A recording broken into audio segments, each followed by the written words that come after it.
हज़रत हकीमुल उम्मत मुजद्दिद मिल्लत मौलाना शफरी थानवी रहमतुल्लाह ताला फरमाते हैं, कितने औलिया कामिलीन ऐसे हैं कि जिनको अल्लाह तबारक व ताला ने गुनाह और मासियत से बचने पर विलायत अता फरमा दी।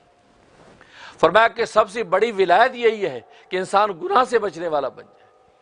लेकिन आज अगर हम अपने इर्द गिर्द का भी जायज़ा लें, कितने लोग आपको ऐसे मिलेंगे कि वो 5 वक्त की नमाज भी पढ़ते हैं, रमज़ान के रोज़े भी रखते हैं, साल की ज़कातें भी देते हैं, रब्बे बैत का हज भी करते हैं, लेकिन वो गुनाह और मासियत से बाज नहीं आते।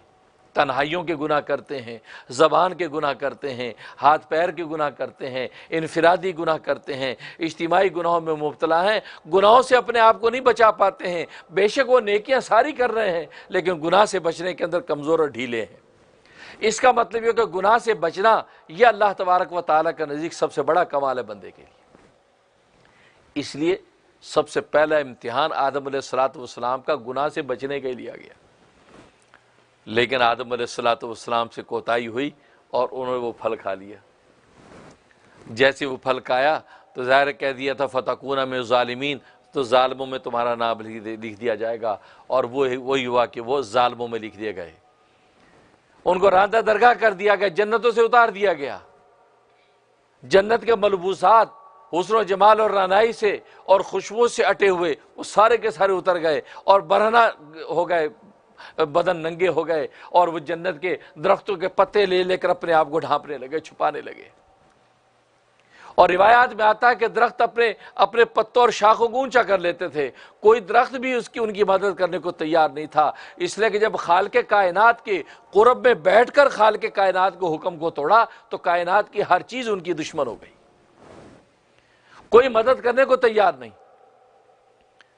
यहां तक कि इंजीर का दरख्त, इंजीर ने अपने पत्ते दिए तो इंजीर के दरख्त के पत्ते उन्होंने बांध लिए, जिससे उन्होंने अपनी शर्मगाहें छुपाई आदम हव्वा ने।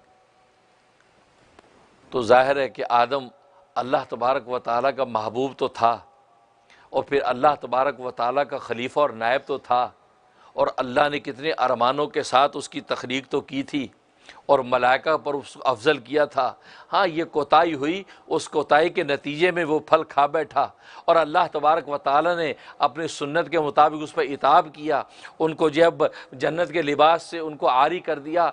लेकिन जिस दरख्त ने मदद की, इंजीर के दरख्त ने उनकी मदद कर दी, पत्ते दे दिए और पत्ते उन्होंने बांध लिए, अपनी शर्मगाह को छुपा दिया, तो अल्लाह तबारक व ताला को उस इंजीर पर ऐसा इंजीर पर प्यार आया कि अल्लाह ने इंजीर के दरख्त को ऐसी फजीलत अता कर दी, ऐसी फजीलत अता कर दी कि उसको दुनिया के अंदर भी जो उसका फल अल्लाह ने जो पैदा किया, उसका फल ऐसा पैदा किया जैसे कि जन्नत का फल होता है।